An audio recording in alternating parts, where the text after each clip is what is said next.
desculpa. Eu sou Isabel Diegues, da Editora Cobogó. É uma alegria imensa estar aqui recebendo a Leda Maria Martins para a gente conversar com ela. Lançamento do livro Performance do Tempo Espiralar. Aqui na Megafauna. Obrigada, Megafauna, por nos receber. Esse livro é um livro incrível. Quem não leu, acho imperdível. Ele faz parte de uma coleção da Cobogó chamada Coleção Encruzilhada, que é uma coleção coordenada pelo José Fernando Azevedo. E, na verdade, vou passar a bola aqui, só vou apresentar a vocês quem está aqui. Zé Fernando Azevedo, que é coordenador da coleção, professor na USP. Lucélia Sérgio, atriz maravilhosa.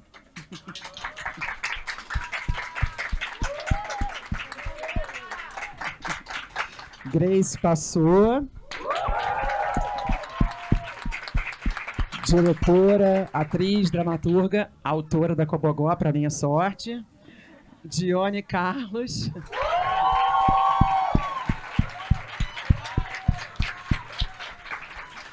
De quem ainda não publicamos a dramaturgia, mas tem publicado na Cobogó uma entrevista num livro que fizemos junto com o Antônio Martinelli sobre dramaturgia para o Sesc.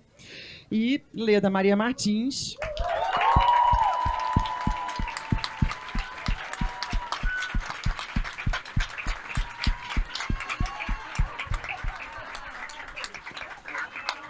Leda Maria Martins, que nos dá a alegria de estar aqui. Então, passa a bola ao Zé Fernando. Obrigada a todo mundo. A gente está gravando essa conversa, porque seria irresistível não tê-la depois. Então, só para vocês saberem, enfim, está sendo gravado. Se a gente conseguir não fazer barulho para a gravação, acho que não vai atrapalhar a questão de microfone. Mas, enfim, então vamos lá. Zé, obrigada. Bem-vindo, Zé. Boa noite. O que foi?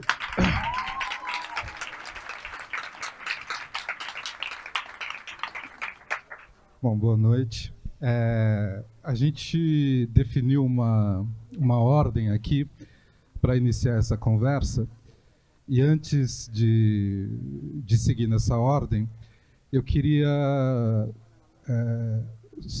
falar brevemente sobre a coleção, essa coleção Encruzilhada, que é uma coleção que iniciou com o lançamento do livro da J. Mombassa, Não Vão Nos Matar Agora, e tem como segundo volume o livro da Leda. E é importante essa noite aqui, por tudo que é evidente, mas também porque esse livro da Leda é, de certo modo, eu diria, o eixo da coleção. É uma conversa já de longa data, essa com a Leda. De certo modo, o pensamento da Leda organiza muito do que a gente pensa e faz, e essa noção de encruzilhada que norteia a organização dessa coleção, ela, mais do que inspirada, ela resulta de uma conversa e de um aprendizado com o pensamento da Leda. A gente teve, o ano passado, o lançamento a edição desses 2 volumes. Esse ano a gente segue com uma edição do Zadinkra, organizada pela Elisa Nascimento, e, na sequência, um volume de textos do Aimé Césaire, que são textos que serão ainda publicados durante esse ano. Então, é uma alegria imensa reencontrar essas mulheres e ter a Leda aqui com a gente para marcar o sentido dessa coleção. A ordem que a gente definiu de conversa começa com a Grace, na sequência a Lucélia, depois a Dione. A gente combinou mais ou menos uns 10 minutos de depoimento sobre a relação com o trabalho da Leda, a presença da Leda, e na sequência a gente vai passar a palavra para a Leda. que disse que não quer falar, mas a gente vai passar para ela mesmo assim. Então, para iniciar os trabalhos, Grace, tem um microfone do seu lado e, como está gravando, a gente precisa que você fale ao microfone. Boa noite, gente. Então, boa noite, Megafauna, boa noite, Cobogó, Bel, Dione, Leda, Maria Martins, boa noite, Lucélia, boa noite, Zé, boa noite, todo mundo. Eu raramente leio coisas assim, nesses lançamentos, mas a minha sensação é que nesse livro, no Performances do Tempo Espiralar, as palavras estão no lugar certo e num nível de elaboração tal que é muito difícil falar sobre esse livro sem usar as próprias palavras da Leda. É muito difícil, verdadeiramente, isso não é uma desculpa, é óbvio que ele é resultado de um trabalho de uma vida, de um trabalho de mais de 30 anos, de pelo menos 30 anos, em relação a certos conceitos mais intencionais, pelo menos 30 anos, se eu estiver errada, você me corrija, Leda. E um trabalho de uma vida, mas é de fato um livro para ser lido. Ele, de fato, se basta, isso é verdade. Não que exista isso, né? Algo que se baste. Né? A gente fala sobre as coisas porque as coisas emanam outras coisas, e as coisas nos levam a pensar sobre outras coisas. Mas, para mim, é muito importante começar dizendo que esse livro precisa ser lido. Assim, nós estamos diante de um marco para os estudos em performances do Brasil. Um marco para a vida em performance das latinidades. Isso é sério. Portanto, dentre várias outras coisas, nós estamos diante de um marco para o que se costuma denominar artes da presença, para o que denominam por aí como produção teatral brasileira. Estamos diante de um marco. Esse é o meu ponto de vista. Do ponto de vista pessoal, esse livro me ilumina e me assombra como poucas vezes me aconteceu enquanto eu penso em atuação.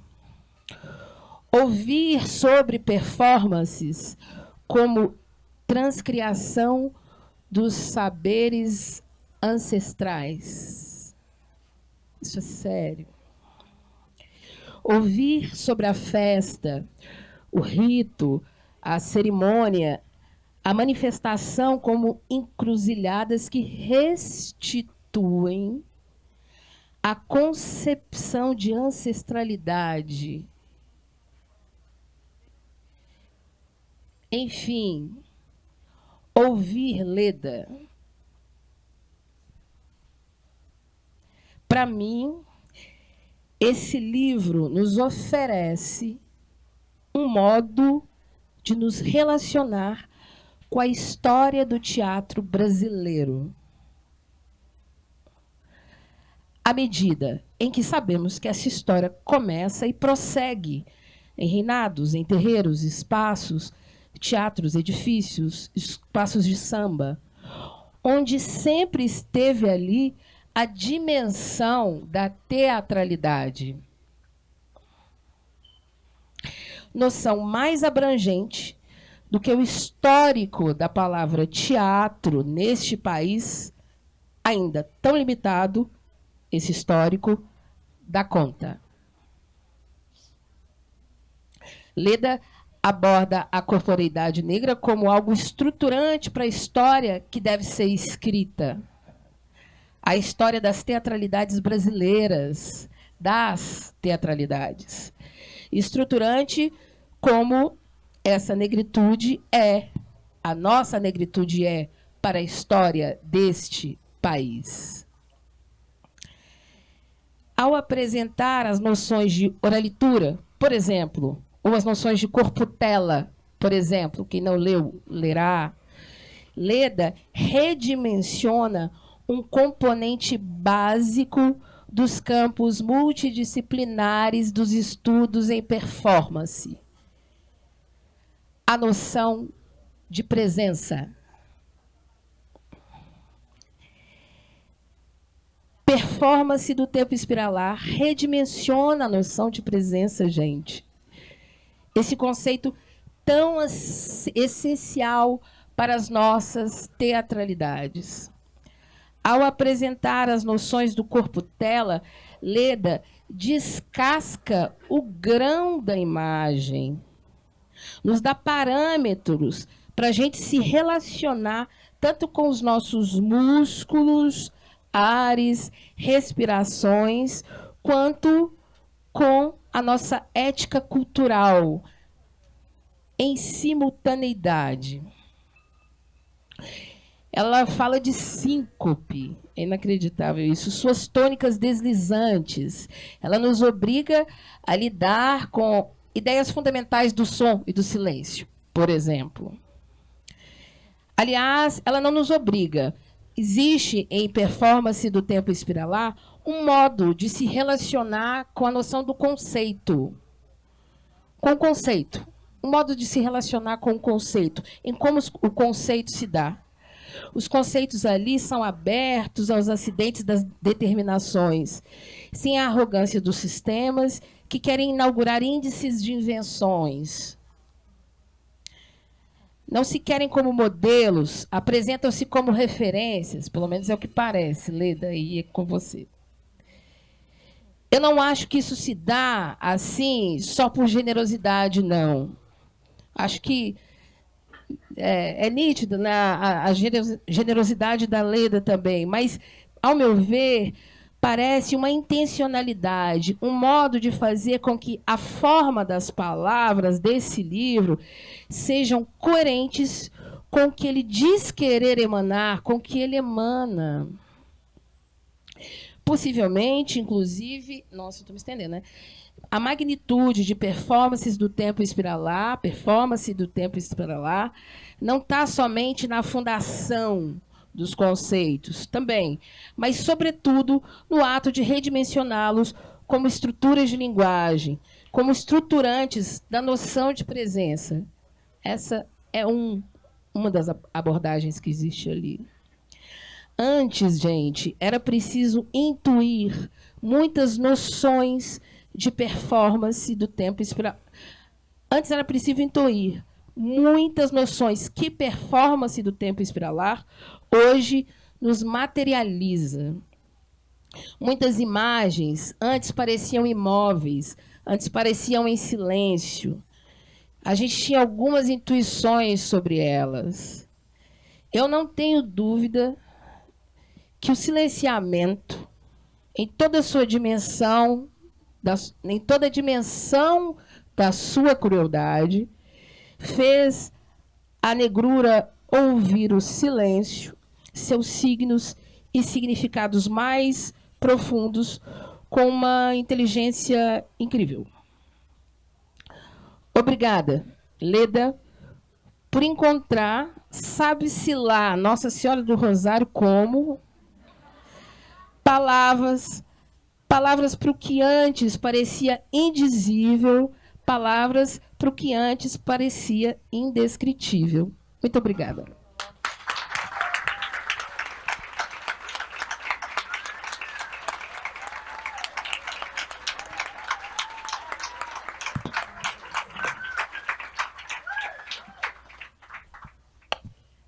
Bom, chegou minha vez. Eu estou muito nervosa, então já vou dizendo logo. É quase como uma estreia de espetáculo que você está 2 anos ensaiando, assim, é realmente emocionante. Eu preparei um texto e eu escrevo tudo, né? Não sou ecologicamente correta, eu uso papel todos os dias. E eu vim mudando o texto, eu fui mudando o que eu diria conforme eu fui pensando o que seria, e todo dia mexe um pouco, muda um pouco. E no carro eu vim dizendo, bom, eu acho que eu estou falando só para mim e para a Leda, talvez. Então, me desculpem se eu estiver falando muito ensimesmada, mas é que é muito difícil descrever essa responsabilidade. É uma responsabilidade estar aqui para falar de um livro da Leda Maria Martins. Então, eu vou ler o que eu escrevi. Assim como a Grace. Obrigada, Grace, por ter começado, que aí eu fiquei com menos vergonha de ler.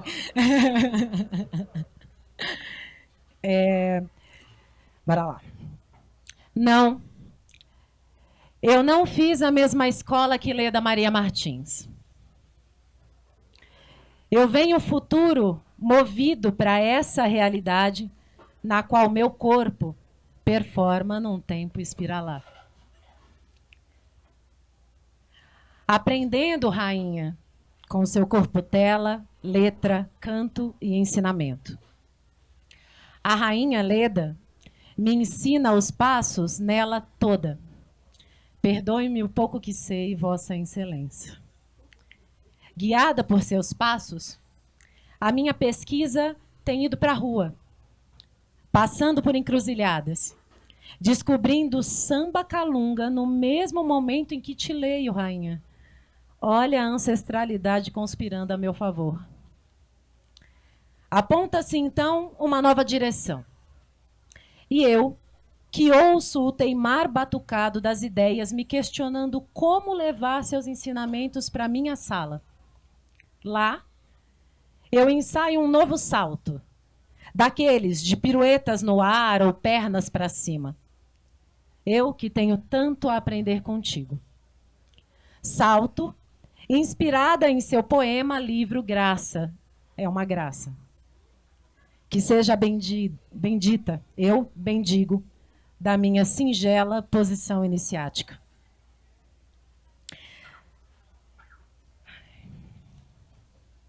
Salto das referências eurocentradas de alemães, gregos, russos, estadunidenses brancos para um universo de possibilidades reconhecíveis e encantadoras. Encantamento de girar a saia, de investigar os códigos, de testar as suas hipóteses na construção de personagens e histórias para o meu teatro crespo. Teu convite foi uma luz que eu temi e me orgulhei. A senhora gosta de mim à toa. E isso me faz tão bem. Porque valoriza em mim um lugar de superação que as minhas ancestrais sonharam para mim, dançando e cantando, como a senhora ensina. Peço licença, então, para abrir a minha fala com o ensinamento ancestral que me tocou primeiro. Ai, que as deusas me abençoem. Lá, lá, ya, lá, ya, lá, ya. Lá, ya, lá, ya, lá, ya. Lá, ya, lá, ya, lá, ya. Lá, lá, ya, lá, ya, lá, ya, lá, ya. Lá, ya, lá, ya, lá, ya, lá, ya, lá, ya. Lá, ya, lá, ya, lá, ya. Lá, lá, ya, lá, ya, lá, ya, lá, ya. Lá, lá, ya, lá, ya, lá, ya, lá, ya. Lá, lá, ya, lá, ya, lá, ya, lá, ya. Foi ruim a beça, mas pensei depressa numa solução para a depressão, foi ao violão. Fiz alguns acordes, mas pela desordem do meu coração não foi mole, não. Quase que sofri desilusão. Quase que sofri desilusão. Tristeza, tristeza foi assim, se aproveitando para tentar se aproximar. Ai de mim, se não fosse o pandeiro, o ganzá e o tamborim para ajudar a marcar, meu tamborim para ajudar a marcar. Logo eu, com meu sorriso aberto e o paraíso perto, pra vida melhorar. Malandro desse tipo que balança, mas não cai, de qualquer jeito vai ficar bem mais legal. Pra nivelar a vida em alto astral, pra nivelar a vida em alto astral, pra nivelar a vida em alto astral. Samba aqui, samba ali, samba lá, lá, laia, laia, laia, laia, laia, laia, laia, laia, laia. La la ya la ya la ya la ya la ya la ya la ya la ya la ya la ya la ya la ya la la ya la ya la ya la ya la la ya la ya la ya la ya la la ya la ya la ya la ya. Esse foi o primeiro samba que eu cantei.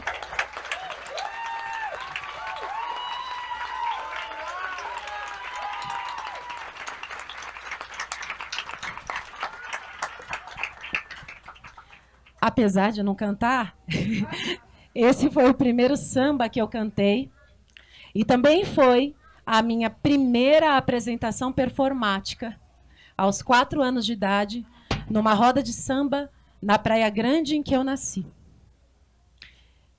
Esse samba me ensina tanto. Gratidão, rainha, por me ajudar a perceber. Ai, ai, não. Eu não fiz a mesma escola que Leda Maria Martins. Minha contemporânea nessa dimensão de tempo hoje. Assim como não conheci Teresa Santos, nem Zenaide Zen, que apoiam tanto o meu crescimento com a pedra que jogaram ontem, com o barro que pisaram e moldaram para os que vieram e os que virão depois de mim. Ancestrais que auxiliam o meu caminhar quando atravesso encruzilhadas. De quem sempre devo lembrar e celebrar a experiência e existência, como ensina Leda Maria Martins. Ai, ai, agora eu vou para a última parte, juro. Eu preparei essa abertura, que não é uma abertura, é uma apresentação, sei lá, porque eu não poderia falar sobre Leda Maria Martins sem, de alguma forma, performar minha missão aceita nessa luta de disputa por imaginários. Sou só gratidão. Eu também não poderia falar sobre performances do tempo espiralar, poéticas do corpo-tela, em 10 minutos. Talvez em 10 horas. Eu já tentei e não consegui. Não tenho distância reflexiva para isso. Eu ainda estou recebendo a dádiva. Eu não saberia teorizar.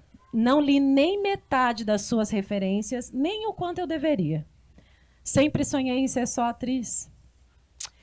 Mas eu também não poderia só fazer cena, já que a senhora escolheu minhas tentativas críticas como material de estudo, assim como repousou olhos doces sobre minhas experimentações artísticas. A honra maior que eu poderia receber, gente, é ser colocada ao lado de Moni Sodré, Fouquial e a própria Leda Maria Martins. Quanta generosidade que me cura de um grande medo. Por isso, me coloco na obrigação de ensaiar uma reflexão sobre o trabalho debruçado, vivido, que fora impresso nessas páginas. Eu diria assim, em espirais, a escrita de Leda é construída pela repetição modificada por um novo sentido. Vamos aprendendo e reconhecendo nos capítulos movimentos de composição. Então, imagens e movimentos de reinados, jongos, escolas de samba, maracatus, candomblés entraram como disparadores na minha sala de ensaio, fazendo a conexão entre movimento e emoção. Suas sugestões de construção para oralidade de personagens viraram exercícios para experimentar na minha sala de ensaio os movimentos corporais espontâneos, atiçados por suas sugestões de experimentações do tempo, como contínuo, simultâneo, retroação, prospecção, reversibilidade, dilatação, contenção, contração e descontração, sincronia.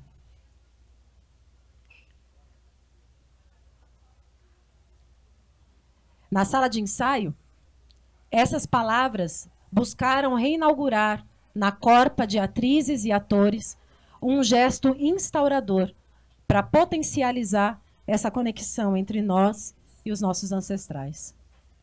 Assim me chegou umbigando o livro de Leda, fazendo o meu corpo mal treinado pulsar nas batidas do coração tambor.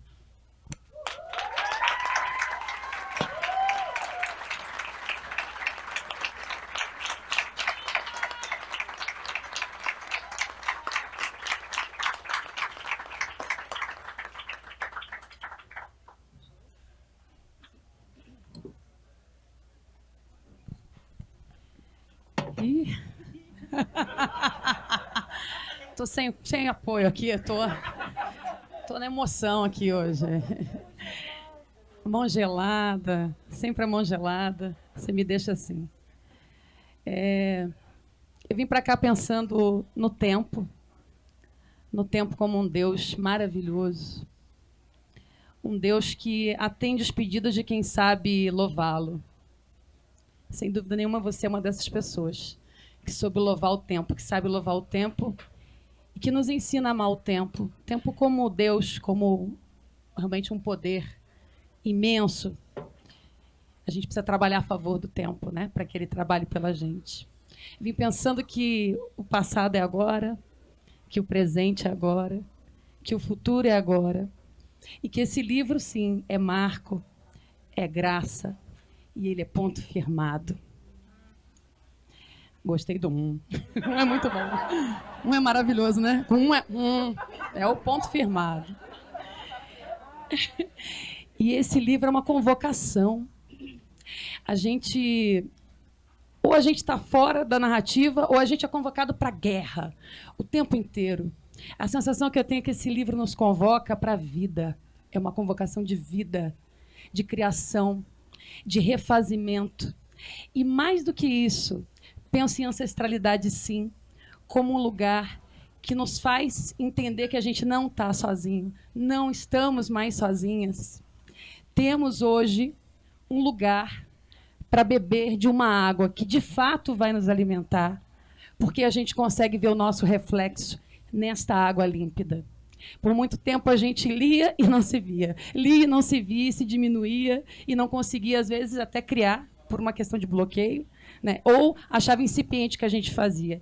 Eu acho que aqui, além da convocação, a gente tem essa água límpida que espelha uma imagem que nos reflete efetivamente. Eu estou bem emocionada, dá para ver, né? Minha voz está essa beleza, né? Estou engasgando. Tem aqui muita gente do Núcleo de Dramaturgia, pessoas com as quais eu falei sobre você por muitos anos. Então, que bom que vocês vieram, que vocês estão aqui. Nós passamos anos lendo Leda Maria Martins, estudando Leda Maria Martins. Eu queria dizer que eu sinto um amor imenso por essa mulher. Ela, quando eu a conheci, eu estava naquele lugar de artista sem lugar. E eu acho que ela acho que ela sabe. Acho que eu falei já isso para ela, porque já houve uma outra femenagem e eu participei, eu tive a oportunidade de poder gravar, né, ler uma carta, e ela viu o vídeo, ela sabe o que eu sinto, se assustou um pouco, falou, que exagero. Eu falei, mas é o meu sentimento. Eu acho que isso cabe aqui também, né? Esse livro como marco, como graça, como ponto firmado, como convocação de vida e também como uma grande celebração de uma trajetória que deve nos inspirar, porque ela não nos paralisa, ela de fato nos convida a também realizar nossos movimentos. Isso é muito importante. A gente precisa colocar em prática, a gente precisa ver esse livro realmente como um convite, né? E não como um lugar fechado. Nem é isso que a Leda quer, tenho certeza, né? Ela é esse oceano, essa calunga grande, maravilhosa. E eu, quando a conheci, foi uma mesa, né? O Zé estava com o Johnny Salaberg, e eu me apaixonei imediatamente pelas palavras dela, né? Ela costuma dizer que a gente se conhece há 7.000 anos. Eu acho maravilhoso isso. Que eu imagino, antes das pirâmides. Imagina a gente lá no Mistérios Osiríacos, né? Rindo e falando de alguém que estava fazendo algum tipo de ritual, né? Alguma coisa assim. Porque esses reencontros, isso também tem a ver com essa performance do Tempo Estrelado, essa sensação de que você conhece alguém há milênios e, ao mesmo tempo, de que você está diante do futuro. O futuro realmente é ancestral. E eu acho que a Leda é a prova disso, né? Ela é esse portal, ela é o futuro. Para mim, ela é o futuro. E acho que para muita gente está aqui, né? Tem muita gente do Núcleo de Dramaturgia, muita gente da SP Escola de Teatro está aqui, são estudantes, são artistas que estão começando, e começando, né, com essa convocação. Galera, não tem como fazer menos. Né? Daqui para frente, que assim, Grace, eu, Lucélia, a gente é uma outra geração. A gente não tinha Leda Maria Martins, amor. Tinha coisas maravilhosas que a gente lia e adorava, mas isso aqui é o oceano. Então, assim, naveguem, mergulhem, flutuem, se permitam viver, porque isso sim é, de fato, um movimento político onde a gente se coloca como agente, não passivo, não agressivo, mas vivo. Então, vamos embora viver. Eu acho que é isso. E você sabe, eu te amo profundamente. Obrigada por tudo.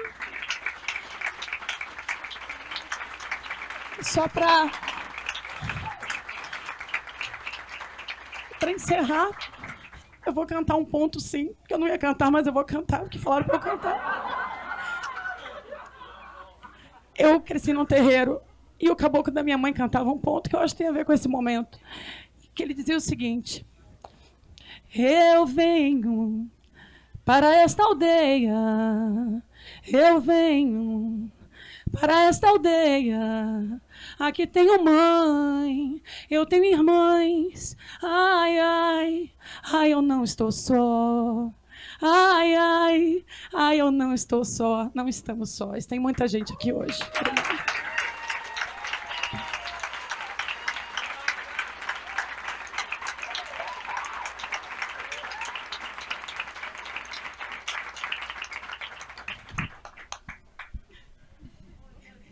Bom, Leda, você não ia falar, então... Vou agradecer. Boa noite. Boa noite. Boa noite. Obrigada por estarem aqui. Gente, eu estou muito emocionada. Quero agradecer a livraria, Bel. Esse livro é muita responsabilidade dessa moça. Levanta, meu amor, palmas para ela. Isabel Diegues, da Cobogó. Zé Fernando é outro também responsável por esse livro. Obrigada, Zé. E essas meninas.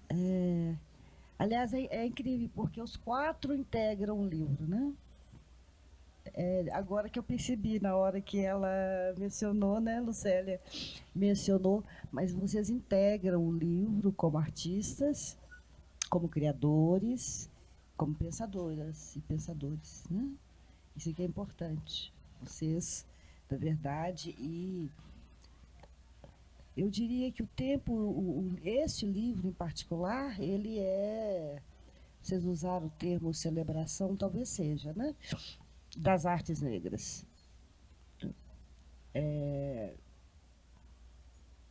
Eu acho que é isso mesmo, uma celebração da potência, da sofisticação e da complexidade das artes negras. É um livro que Lucélia disse muito bem, vocês falaram muito bem do livro. Eu não sei, eu não acho que ele é tão bom assim. Não, é verdade, eu tinha que entregar, né? O Zéia e a Isabel já não aguentavam mais, né? Outro dia eu falei lá no Rio, mas ninguém acredita. A Ana Maria está aí, o meu consolo é a Ana Maria Gonçalves. Você sabe que ela... Outro dia eu fui falar com ela, pois é, Ana, meu consolo é você, porque ela reescreveu Um Defeito de Cor. Eu achava que 7 ou 8 ou 9 vezes. 19 vezes. Eu parei na nona, né? Na nona. Ainda não está bom. Quando a gente for reimprimir, tem muita coisa para revisar. Mas, na verdade, ele é isso, né? Ele é uma celebração das artes negras. Eu acho que é simplesmente isso. E é uma tentativa, sim, essa ideia de um tempo curvo, né? De um tempo espiralar, Mas antes de falar disso, você sabe como é que eu conheci essa menina? Eu tenho uma amiga que, na época, fazia um curso comigo, Thelma Fernandes, que nós estávamos indo para uma peça, assistir uma peça, e aí Thelma falou assim comigo, você conhece Grace Passou? Eu disse, não. Ela falou, você precisa ir assistir Por Elise. Eu fui assistir Por Elise e nunca mais. Você sabe que eu nunca chegava perto dela. Eu sou muito tímida, eu tinha muito receio de chegar perto de Grace, né? Mas foi um encanto, foi um encantamento, né? E o encantamento, não simplesmente aquele encantamento, daquele fascínio de, vamos dizer assim, de uma sedução, né? Não, o encantamento do talento, pelo talento. Impressionante, né? Assim, quando eu escrevi O Tempo Espiralar, né? Grace habitava esse livro, porque, de certa maneira, né, ela condensa muito daquilo que eu falo das sonoridades, do que eu falo da performatividade, não é? Do que eu falo da palavra, de tudo que a gente vai construindo ali no livro, de certa maneira, e não é à toa, né, que eu a cito em vários lugares do livro. E uma das experiências mais impactantes para mim foi no Preto, né? Quando ela faz aquele solo, que são só arrulhos e gritos. Eu acho que poucas vezes na vida eu vi algo tão impactante, né? Eu acompanhei os últimos ensaios da peça, depois já vi, né, no palco algumas vezes, mas a performance que eu vi em São Paulo, né, uma das coisas mais potentes em termos de arte, né? Então, obrigada, meu amor. Lucélia é outra também amada, que eu primeiro conheci os Crespos como grupo, não é? Li sobre vocês, fiquei encantada com o trabalho. E já tenho o quê? Uns 20 anos que eu venho perseguindo vocês, né? Assim, encantada com as performances dos Crespos, né? Não é? E assim, e acompanhando, gente, uma das maiores intérpretes do teatro brasileiro, que é Lucélia. Lucélia, assim, uma atriz completa. Né? Assim, a última peça que eu vi você fazendo foi dirigida pelo Zé. Foi a do Navalha na Carne. Né? Assim, que ela faz um trabalho simplesmente maravilhoso. Né? E sim, vem acompanhando a carreira dos Crespos, mas mais a de Lucélia. E sempre assim, aprendendo, né? Quer dizer, aprendo com o Zé, aprendo com Lucélia sempre, tenho aprendido sempre com Grace, e mais recentemente, que é o reencontro mais recente, né, com a amada também, Dione. Que é assim, né? A impressão que a gente tem é que nos conhecemos, mas isso explica a ancestralidade, né? De certo modo, tem alguma coisa aí, né, que é anterior e, ao mesmo tempo, posterior. Né? A ancestralidade não é uma vivência do passado. É outra coisa, né? Então, assim, e essa menina, quando eu li Dramaturgia do Fronte, eu fiquei chocada. Porque tem uma tendência, quando a gente lê a crítica sobre as artes negras, e eu acho que é resultado, gente, do voo. Na hora que o avião levantou o voo, o meu ouvido fez assim, tum, e ele está assim, ele não desceu ainda, desculpe essa passagem. Mas quando eu li, geralmente, quando pensam as artes negras, e em particular, vamos falar do teatro.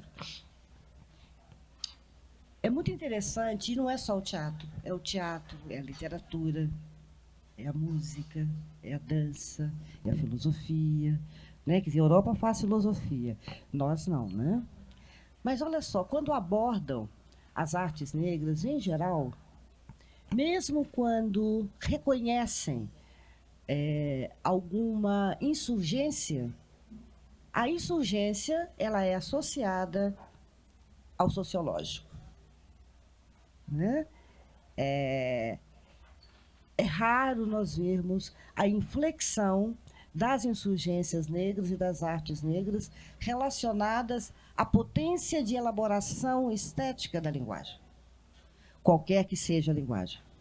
Né? Seja a linguagem cênica, seja a linguagem literária, seja a linguagem dos corpos bailarinos, seja qualquer que seja ela, seja as linguagens visuais. Né? Sempre tem um viés mais sociológico, né? Como se o único lugar que nos coubesse como criadores fosse do ponto de vista do meio, do contexto, etc. Né? Então, na verdade, quando eu li a Dramaturgia do Fronte, a primeira coisa que eu falei, quer dizer, é uma proposta de dramaturgia que exige de nós, né, também a potência do olhar crítico teórico. Então, e de lá para cá tenho lido e acompanhado a carreira, brilhante carreira, aliás, das 3, né? Aliás, dos 4. Né? São 4 jovens brilhantes que nos orgulham muito, e particularmente a minha geração, né? Que vê vocês trilhando caminhos não mais fáceis, não menos complexos, não é? Mas há 40 anos atrás, há 30 anos atrás, esse evento seria quase uma impossibilidade. Né? Isso se deve muito também a vocês, nossos leitores, nossos espectadores. Não é, Lucélia? Sem vocês, a gente não existe. Né? Eu costumo lembrar que quando a gente vai lá atrás e lembra de todas as outras tentativas de criação de um teatro negro, ou preto, como quiserem, mas eu ainda prefiro negro, desculpem. Uma das coisas que todos vamos reconhecer era a dificuldade de se criar recepção. Né? E quando eu digo recepção, eu estou dizendo da recepção negra, da recepção preta e da branca também. Porque antes, quase tudo, alguns anos atrás, quase todas as minhas palestras, quando eu olhava para a plateia, era constrangedor, não é? 1 ou 2 negros. E olhem lá. Hoje, né, a negrura prevalece. E na negrura também cabe o branco. E todos os matizes. O que nós precisamos, e isso o mundo nos mostra, né? O que nós precisamos é menos discriminação e mais potência de revolução. Nós vivemos ontem Eu não sei vocês, mas assim, eu passei o dia abalada, afetada por dois grandes massacres. No Rio de Janeiro, até agora, 22 pessoas mortas. 25, não é? Numa chacina que se repete. Desde o primeiro dia que nossos ancestrais foram trazidos de África e pisaram nas Américas, esta chacina continua acontecendo. E nos Estados Unidos, também um número de 20 e tantas pessoas mortas. Também é uma chacina, de naturezas diferentes, mas também chacinas. Né? Essa força, essa potência desses criadores, essa potência de vocês, essa nossa potência que nos fará mudar. Não que a mudança venha assim, às vezes a gente se desilude por isso, não é? Mas o tempo é esperar lá. Ele vai e volta. Não como tem uma citação lá no livro que eu gosto muito do grande pensador Tonga, do Quênia, né? A ancestralidade não quer dizer que há um retorno do mesmo, pelo contrário. O retorno é sempre em diferença. Né? Então, meus amores, eu só tenho a agradecer. Eu tenho pânico de lançamento, já falei isso para a Isabel várias vezes, mas, assim, tanto esse tipo de lançamento que a Isabel organiza é tão reconfortante, né? Então, muito obrigada a vocês. Obrigada de coração. Né? E espero que sirva para alguma coisa. Né? E isso, não, isso é de verdade, né? Isso é de verdade. A gente, eu estou dizendo cada vez mais, eu digo lá no livro, uma das coisas que marcam as artes negras é que elas são sempre uma oferenda. Né? A ideia de arte que nos habita, ela não é precificada em termos pelo valor monetário. É uma outra coisa. Nas culturas negras nos ensinam isso. Os nossos povos, o pensamento dos povos que nos matizam, que nos constituem, a nós todos nos ensinam isso. Né? Tudo que se faz só tem valor se é feito para o bem do outro, o bem coletivo. Né? Por isso, tudo no âmbito das artes negras, tudo que se faz é uma doação. Né? É uma oferenda. Que assim seja. Obrigada.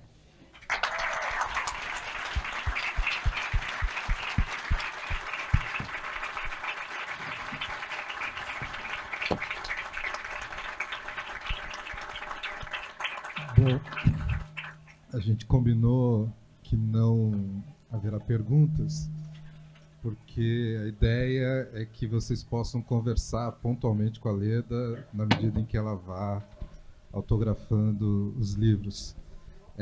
Então, é o mais difícil, mas é para isso que a gente está aqui. 3 perguntas?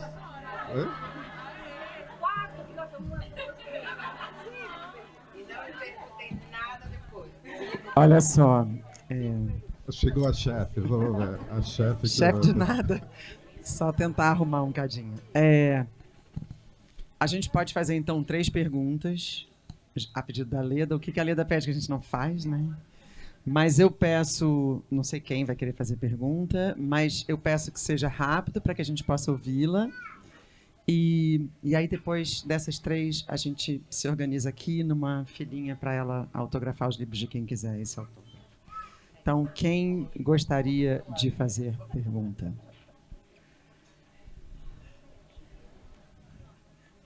Olha. Quem falou eu vou fazer? Só um pouquinho, peraí.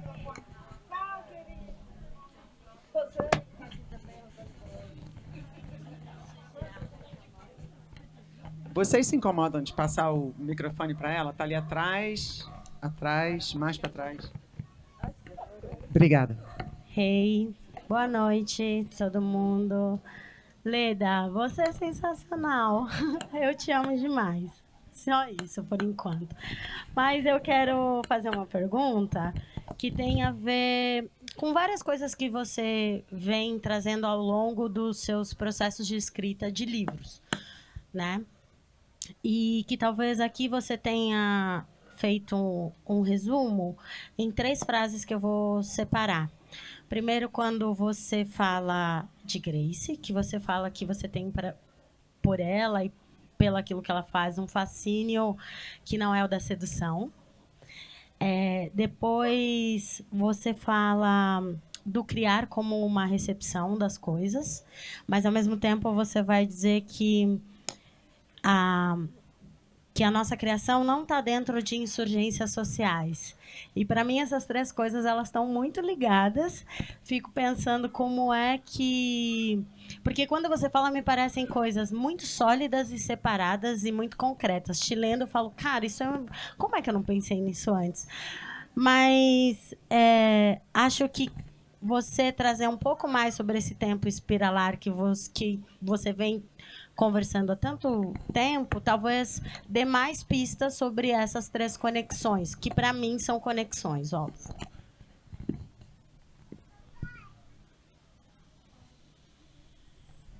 Acho que eu vou desistir. Se forem perguntas assim, eu vou desistir. Ai, muito complexas as perguntas. Val, querida, as performances de Val sempre também me encantam tanto. Isso é interessante, né? Quando eu falo que esse livro é uma celebração das artes negras, né? E dos criadores e criadoras que as postulam. Não é, Val, que nós não habitamos as insurgências sociais, não é isso. O que eu disse é que, em geral, quando pensam as artes negras, né, o recorte funciona muito assim, né, de um recorte mais sociológico. Vide, por exemplo, Lima Barreto. Né? Está saindo agora, gente, nas próximas semanas, um livro do Jorge Augusto, chamado Modernismos Negros, que é um trabalho sobre Lima Barreto. Né? E ele vem nessa linhagem de pensamento. Ou seja, ele vai discutir o modernismo na semana de 22, né? E dizer que o negro não está na semana de 22. E realmente não estamos na semana de 22. Não é só o teatro que não está. As epistemologias negras, as artes negras não habitam a semana de 22. E ele vai, então, né, fazer uma leitura muito crítica. Crítica não é necessariamente negativa, né, apontando alguns elementos do modernismo de 22 e ver qual que é a entrada da raça, como é que ela se dá no modernismo de 22 e depois como ela se transforma, né? E vai...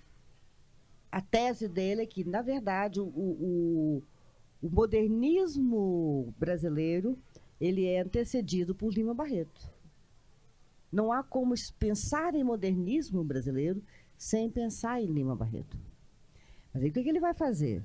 Ele vai retirar Lima Barreto daquele lugar sociológico, da crítica sociológica, e mostrar na elaboração da linguagem, na concepção da espacialidade, na concepção da língua como um código, né, alterno nas ruas, a própria construção, a apropriação que o negro faz das espacialidades, como isso habita como elaboração epistemológica de linguagem criativa e como estética em Lima Barreto.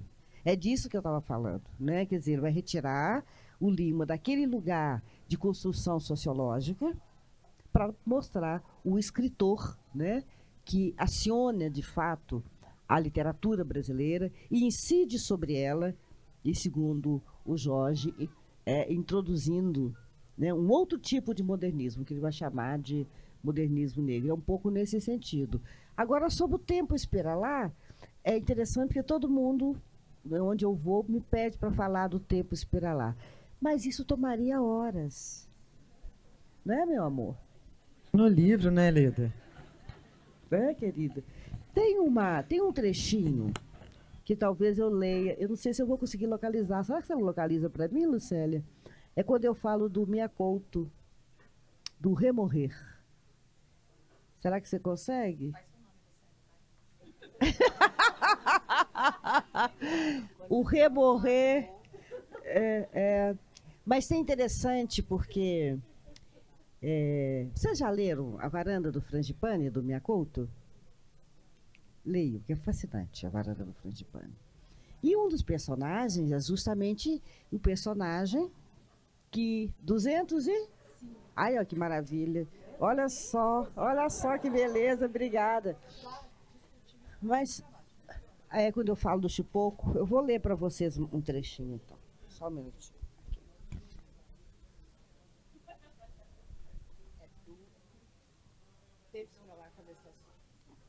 Olha só.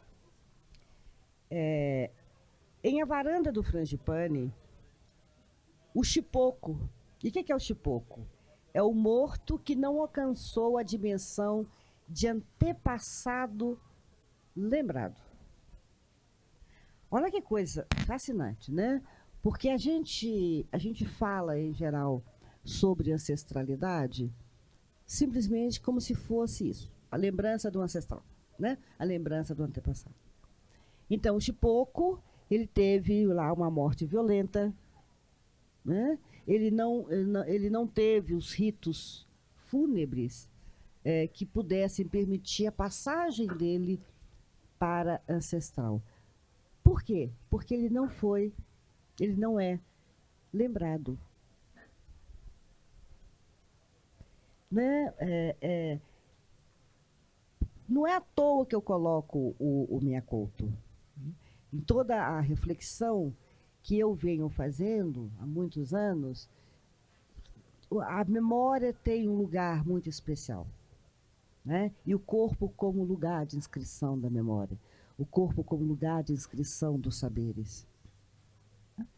Então, ser lembrado, ele vai dizer o seguinte, vou continuar, vou ler só um pouquinho para vocês, para tentar responder a Val. Durante anos, ele diz, fui um vivo de patente, ente de autorizada raça. Se vivi com direiteza, desglorifiquei-me foi no falecimento. Como não me apropriaram o funeral, fiquei em estado de chipoco, essas almas que vagueiam de paradeiro em disparadeiro. Sem ter sido cerimoniado, acabei um morto desencontrado de sua morte. Não ascenderei nunca o estado de Chicoembo, que são os defuntos definitivos, com direito a serem chamados e amados pelos vivos. Faço parte daqueles que não são lembrados. E aí, olha só, em determinado momento ele diz, para ele poder ser lembrado, ele vai precisar remorrer. Aí está uma das claves, né, para nós pensarmos o tempo espiralar. Então, olha só, o que eu digo, né? O prefixo ré nos remete à necessidade de uma volta. Viu, Valzinha? De um fazer-se de novo, de uma retrospecção, de uma retroação, mas também nos aponta para uma repetição a vir. Produzir-se à frente como uma memória do futuro. Olha só, não é assim? Toda essa complexidade, inclusive a ideia de uma memória do futuro, né? Não é simplesmente uma retórica. Né? Advém de uma série de epistemologias negro-africanas. Então, por isso que eu digo que o livro, na verdade, é um convite.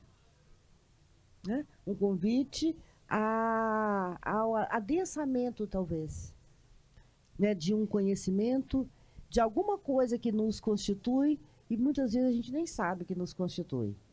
Né? Porque nos ensinaram que isso não era valia, que isso não era saber, que isso não era um bem. E, na verdade, é uma série, né, de saberes que nos constituem e que não são simplesmente retórica. Fazem parte de todo um acervo de conhecimentos que advém de África e matiza os continentes das Américas e nos formatam como pessoa. Val, tá bom assim? Obrigada, Leda. Posso dizer que é só mais uma pergunta em vez de duas? Se ninguém tiver nenhuma pergunta, a gente começa a próxima etapa aqui. Bom, acho que está todo mundo extasiado pelo que você já disse. Acho que a gente pode fazer uma pequena rearrumação aqui. Então vamos fazer a pergunta. Obrigada. Salve, salve, pajés. Pajé, é o seguinte, só não é um pajé. Qual é a questão? Na questão do tempo, né? Existe o espaço. A gente sabe que interioridade é anterioridade, tudo isso, né? Mas como é que no seu trabalho, na sua pesquisa, o espaço aparece, o território, entrelaçado com o tempo espiralado? E também agradecer a você, que você foi a primeira pensadora que falou, né? Dentro da sua fala tem um segundo conceito, né? Que é essa questão que está acontecendo no Brasil, da inclusão para excluir melhor depois. Esse recorte sociológico onde o negro é preso é uma tática para excluir melhor o negro. Mas fala um pouco do espaço e do território, lembrando Milton Santos. Nosso amado, né? Olha só, uma das coisas que eu proponho também, mas não sou só eu, né? Mas eu dou mais ênfase nisso, neste livro, é a ideia de um espelhamento de temporalidade e espacialidade. Né? De novo, recorrendo, por exemplo, uma das leituras que a Lélia Gonzalez faz da nossa cultura, né? É de que ela não se constitui baseada na temporalidade europeia, né? Ocidental, vamos dizer assim. Na concepção europeia do tempo como progressividade, linearidade, né? Por isso a Lélia vai optar mais por pensar as espacialidades, ou seja, todas as apropriações se dão como espacialidades. E o que eu acrescento é isso, né, de que as espacialidades, na verdade, também nelas, né, são constituídas por uma temporalidade curva. Por isso, no âmbito das culturas negras, pensar o tempo é também pensar o espaço. Agora, tem uma série de outras questões em relação ao espaço que são das ocupações. É muito interessante porque, olha só, o Brasil, de certa forma, todo o território brasileiro e das Américas, ele é civilizado pelos Bantu. Né? O Bantu são povos de rua. Toda essa apropriação e ocupação dos espaços pela população negra, desde que ela aqui é aportada, né? Quer dizer, quando nós vemos agora essa mais nova e recente apropriação dessas espacialidades, na verdade não tem nada novo para nós nisso, né? Nós estamos refazendo as trilhas que nossos antepassados já fizeram. E isso é fundante, constituinte dos povos bantu. Né? O povo bantu é povo de rua. Né? É povo de cortejo. Né? Todas as manifestações culturais bantus têm algum elemento delas que se dá nos espaços abertos. E ali é por onde transita o conhecimento, e ali é por onde transita também a transformação da língua. Né? A transformação da língua portuguesa, que é feita, a maior ênfase de transformação da língua portuguesa é feita pelas línguas bantu, o quimbundo e o umbundo. Né? Com uma grande inflexão também do tupi. Olha, mas é no trânsito que essas línguas, outras línguas africanas, elas vão, né, eu vou usar um termo, inseminar a língua portuguesa, como é na matriz brasileira, e vai transtorná-la e transformá-la. Assim como não é à toa que né, as repressões se dão com muita violência nos espaços públicos. Né? Os espaços públicos são os lugares de ocupação, na contramão do que queria o colonizador, não é? Então, nos retiro e nós voltamos, no retiro e nós voltamos. E é nesse trânsito de rua, nesse trânsito, na constituição dessas espacialidades, né, que se replantam também esses conhecimentos. Por isso é importante pensar, né, na temporalidade, mas também nas espacialidades. E eu acho que hoje, né, o teatro faz muito isso, né? Esse teatro que caminha, esse teatro que transita, este teatro que reocupa, né? Estava pensando nessas segundas pretas, terças pretas, quartas pretas, quintas pretas, sextas pretas e etc., né?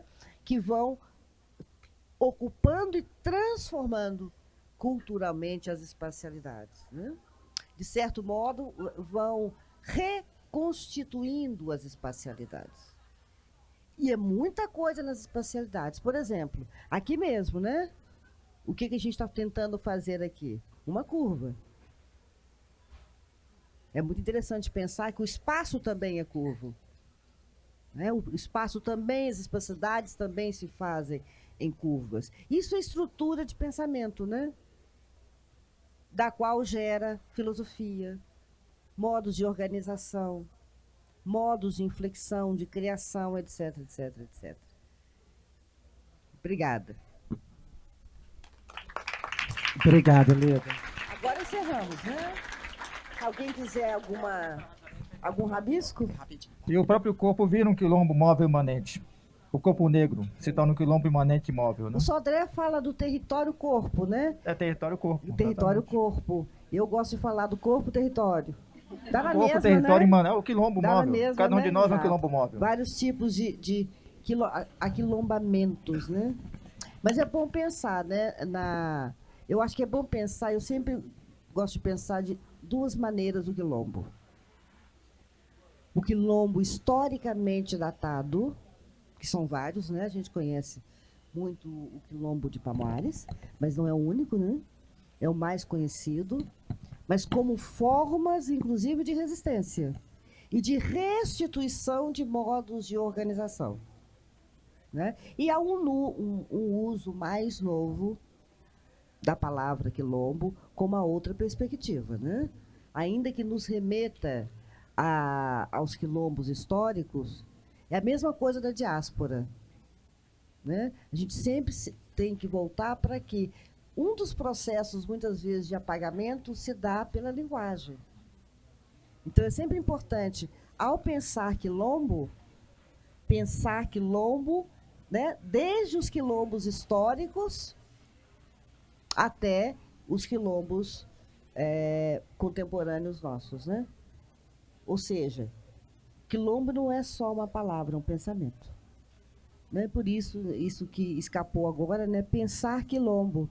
Tá aí uma proposta, né?